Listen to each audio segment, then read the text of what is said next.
Assalamualaikum warahmatullahi wabarakatuh, sahabat tani. Pada kesempatan kali ini kita akan tanya-tanya ke Pak Budiono bagaimana mengembalikan tanah yang rusak supaya bagus kembali. Dan mari kita tanya-tanya ya sahabat tani. Ayo. Nah, assalamualaikum warahmatullahi wabarakatuh, Pak. Salam, gimana, Mas? Alhamdulillah sehat. Alhamdulillah. Ini podcast yang kedua kita, Pak. Oh iya, insyaallah. Yang kemarin tuh sahabat tani banyak yang penasaran, Pak, bagaimana sih yang namanya nano biochar katanya. Ya.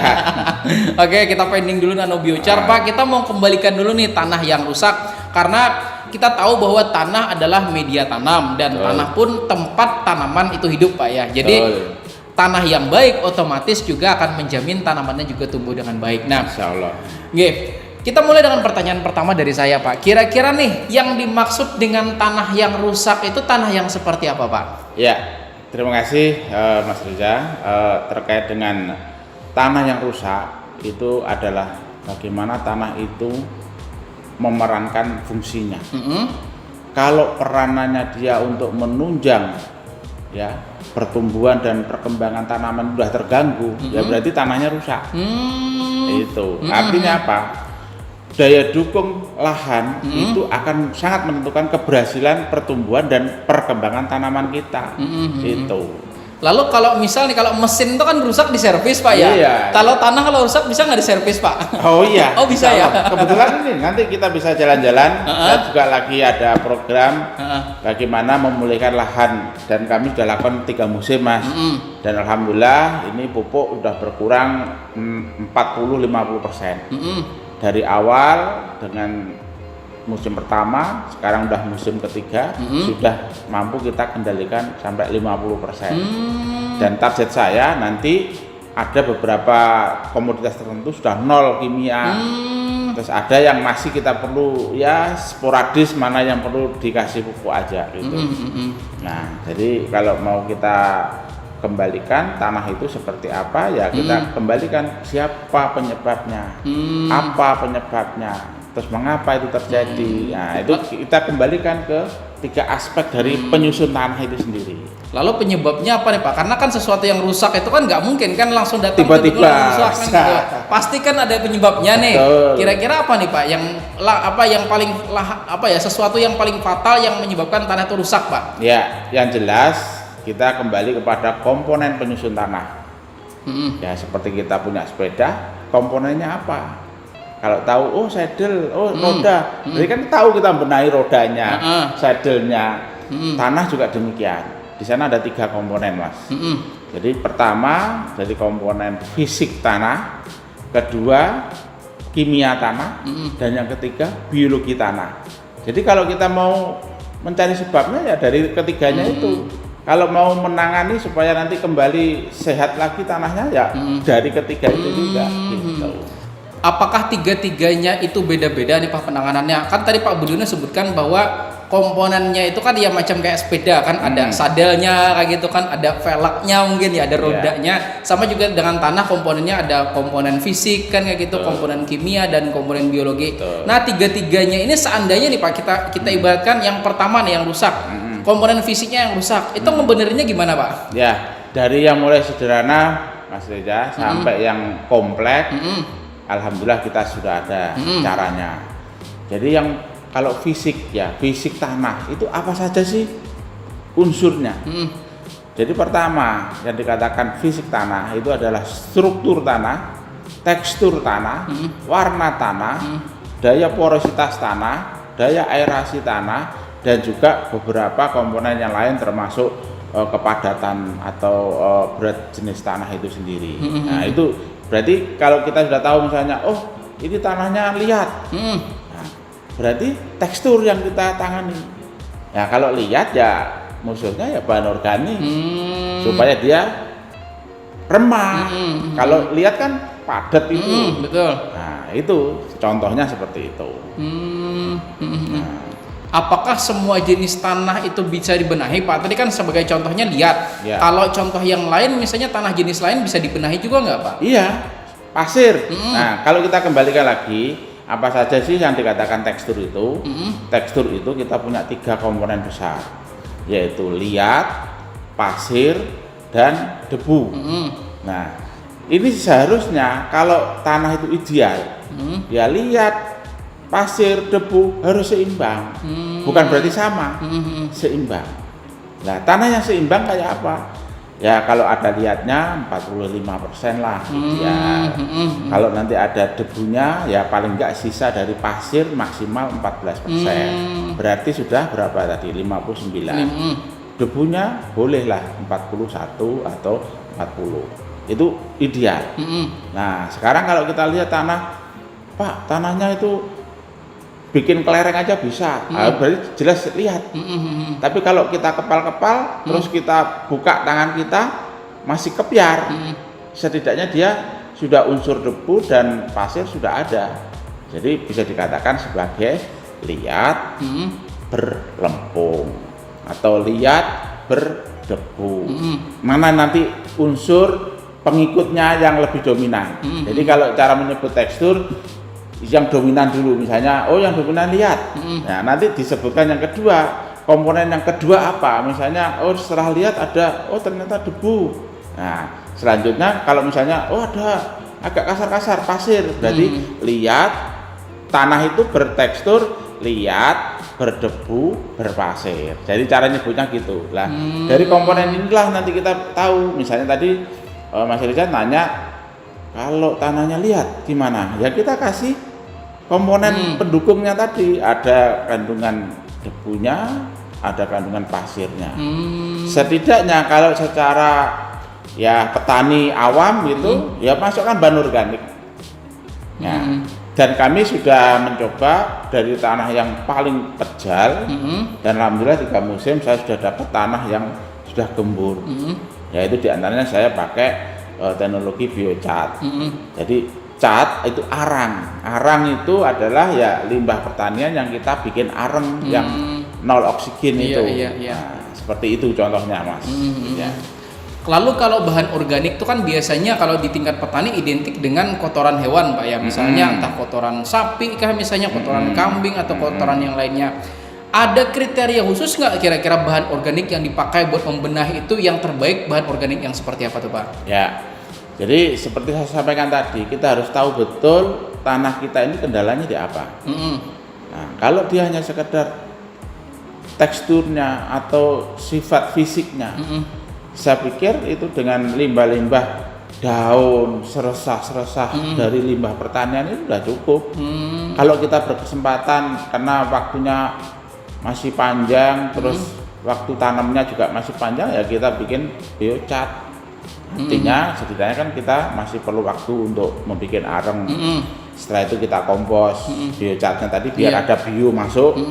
Dan ini Mas, satu komponen tunggal di tanah itu. Jadi kalau fisiknya baik, akan diikuti kimianya juga baik. Dan ini juga berkat dukungan dari yang aspek biologi. Jadi kita tidak bisa hanya fisik saja. Tapi kita melihat di sini adalah titik pintu tadi, sama temukan yang fisik yang rusak, bukan berarti hanya bahan-bahan untuk memperbaiki fisik saja. Tapi kimianya juga dia akan memberi andil. Bionya tadi akan memperbaiki biologinya. Lalu kalau setelah fisik tadi kan berarti komponennya adalah komponen kedua tadi, komponen kimia, Pak. Ya. Kalau yang dikatakan komponen kimia yang rusak itu yang seperti apa, Pak? Ya, yang jelas tanahnya udah gembur, ya. Tapi tanaman kita kok masih emang sering kejadian soalnya kok tanahku udah gembur tapi kok nggak subur kayak gitu loh. Nah, jadi secara fisik itu dia udah cukup bagus. Jadi tinggal kita perbaiki. Nah, kalau kimianya tadi ya kita berikan unsur hara. Nah, masalahnya kan kalau kita ngasih unsur hara dari kimia, ini juga akan menimbulkan masalah nanti, bahkan fisik, kimia, biologi tanah kita rusak. Nah, terus bagaimana caranya? Jadi kalau memang itu nyata-nyata kita kekurangan kimia ya, aspek kimianya. Jadi kimianya yang mana? Nah, itu kan kita ada alat itu. Mulai bagaimana mengukur pH, bagaimana perangkat uji tanah kering, apa tanah rawa atau tanah sawah. Nah, di situ kita tahu, oh ternyata N kita yang kurang. Ya nggak usah ngasih P dan K. Kalau kita ngasih N, P dan K malah rusak. Kenapa kok rusak? Nah, kita butuhnya roti, dikasih singkong, dikasih pisang. ditolak kan oleh tanaman. Jadi kita harus tek pas sesuai dengan apa yang dibutuhkan tanaman, bukan keinginan kita, tapi kebutuhan tanaman, keperluan tanaman itu. Kalau dia perlunya hanya N, ya kita kasih unsur N. Kalau tadi katanya tidak boleh kimia ataupun kimia harus diminimalisasi, ya kita pakai POC dari daun-daun yang kaya akan nitrogen. Contohnya, kalau kita ingin menambahkan N yang organik dan itu cepat saji, daun enceng gondok. Di sana setidaknya ada 5-7% mas nitrogen. Bayangkan kalau 1 kintal urea itu 46% nitrogen, kan tinggal bagi aja ini. Ini udah 7, 46 bagi 7, kurang lebih 7 kalinya aja. Jadi kalau 1 kilo urea cukup pakai enceng gondok 7 kilo, sudah. Itu eceng gondok yang masih basah atau fermentasian, Mbak? Ya, yang jelas karena tadi saya bilang ini harus cepat saji istilahnya. Ya, dia harus kita fermentasi dulu. Nanti kalau kita berikan dalam bentuk onggoan enceng gondok, dia masalah lagi. Karena fermentasinya sendiri dia butuh oksigen. Padahal akar kita sudah posisi lemah. Jangan disuruh dia berebut oksigen lagi dengan si kompos kita. Terus kedua, belum lagi dia butuh mikroorganisme. Dan biasanya tanah-tanah yang gembur itu memang sebenarnya banyak mikro. Tapi kenapa kalau daerah itu misalnya seperti kita banyak hujan, itu kan sebenarnya tidak akan kekurangan nitrogen karena hujan itu sudah sumber urea. Nah, berarti ada masalah. Jadi dipastikan di situ mikronya juga masalah. Jangan-jangan kita kasih enceng gondok nggak terurai, karena yang mengurai nggak ada. Berarti gini Pak, tadi kan dijelasin Pak Budiono bahwa mending kita komposkan bahan organik di luar ya Pak daripada di dalam, berarti Pak. Betul. Ya. Karena bakal mengganggu keberadaan oksigen di dalam tanah gitu Pak ya. Dan mikronya juga kita kan nggak tahu sejauh mana ini dia ada. Nah, dan lagi Mas, kalau tadi kita sudah lihat orang ini harus diinfus, berarti kita pakai POC, jangan kompos. Ini orang sudah sekarat masih dikasih singkong, ya mestinya kasih infus. Iya betul. Nah, infus sebenarnya di sini adalah pupuk kocoran atau POC, pupuk organik cair tadi yang kaya akan nitrogen. Jadi dia langsung diserap. Seperti ini jagung saya kemarin ada beberapa yang saya perlakukan, saya stres kekurangan nitrogen. Jadi kuning. Sampai teman-teman di kantor, itu jagungnya kurang pupuk itu. Iya memang saya perlakukan gitu. Saya uji. Setelah itu saya kocor dengan formula yang saya racik itu. 2-3 hari sekarang udah dilihat hijau. Artinya bukti postulat saya betul kan? Itu. Berarti kalau dari segi kecepatan serapan lebih cepat POC. Daripada pupuk organik padat gitu Pak ya. POC dan lebih cepat lagi. Ini lagi kembangan juga. Jadi padat tadi sudah agak lambat, POC sudah agak cepat. Ini ada yang super cepat. Yaitu dengan pakai kita POC dari langsung telur Mas. Telur, terus 1 tangki itu kita kasih gini, telur 1 kita kocok ya, nanti kita bisa peragakan itu. Telur 1 kita kocok di gelas, kemudian tambahkan air, terus diaduk, baru ini dibagi. Kalau tanaman itu lagi pertumbuhan vegetatif, tumbuh daun itu atau tanaman sayur daun, itu kita berikan 1:3. Artinya 1 telur ini yang sudah dicairkan dalam 1 gelas itu untuk 3 tangki. Tapi kalau dia lagi bunting atau generatif atau berbunga, kita sebaiknya kasih 1 telur untuk 1 tangki, maksimal 2 tangki. Nah, terus kemudian 1 tangki kita kasih ini Mas. Ini yang kapan hari saya sampaikan, ini sudah kita perkaya 67 mikroorganisme dan asam-asam organik yang itu sifatnya kayak tadi infus. Nah, ada enzimnya, ada koenzimnya. Nah, ini kita berikan 2 tutup untuk per tangki. Dengan telur yang tadi yang sudah kita bagi sesuai dengan kondisi fase pertumbuhan tadi.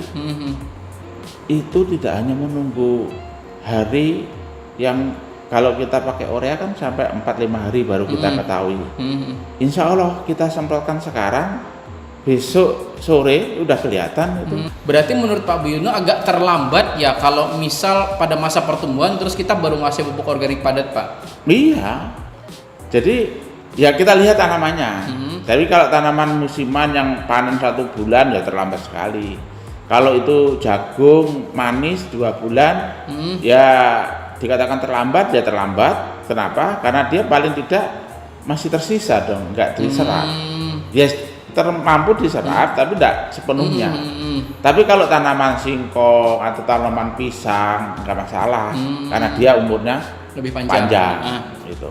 Kemudian nih Pak, bicara soal komponen ketiga, kan tadi komponen kedua tadi kan adalah komponen kimia. Kemudian kan komponen selanjutnya ini kan komponen biologi. Nah, ini mungkin yang agak kesulitan di tingkat petani Pak ya. Kan kita kadang kalau kita pengen tahu komponen biologi, kadang katanya sih harus menggunakan mikroskop gitu Pak ya. Nah, ada nggak Pak ciri-ciri tanah itu sedang kekurangan unsur biologi Pak atau komponen biologinya Pak? Iya. Nah, ini perlu saya perjelas Mas. Komponen biologi di tanah itu ada 3. Jadi yang dia sifatnya sebagai mikroorganisme, ya itu diantaranya ya bakteri, jamur yang menguntungkan, bacillus, mycorrhiza, semacam itu. Nah, dia dengan tugas-tugasnya sangat spesifik. Kemudian yang terkait meso, yang meso ini diantara itu ada protozoa, terus kemudian nematoda, hewan-hewan renik, tapi sudah bukan masuk golongan mikroorganisme, tapi dia masih kecil. Nah itu membantu ternyata dia kayak rayap itu. Kan batang-batang di tanah kita kalau tidak terbantu oleh rayap, bakteri juga lama, jamur lama untuk melapung. Nah, tapi kalau komposisinya dia berlebih ya ini jadi hama. Nah, terus yang ketiga yang makro, artinya yang fauna makro di sini yang biologi tadi cacing, kadang orong-orong, nah yang besar-besar gitu, termasuk aktivitas akar tanaman kita. Kenapa? Dia mampu membuat pori-pori di dalam tanah kita, serabut-serabutnya itu. Tanah-tanah yang keras kena ujung tudung akarnya ini pecah. Nah, terus diikuti di kanan kirinya atau sekeliling akar itu ada mikroorganisme yang memang hidup berhabitat di permukaan akar. Jadi kayak ini bor tapi langsung ada bagian penggerak yang lebih renik lagi. Nah, itulah. Jadi dari yang mikro, meso dan makro fauna tadi ada semua. Termasuk yang floranya di aktivitas akar tadi. Insya Allah. Terus ciri tanahnya gimana kalau kita lihat?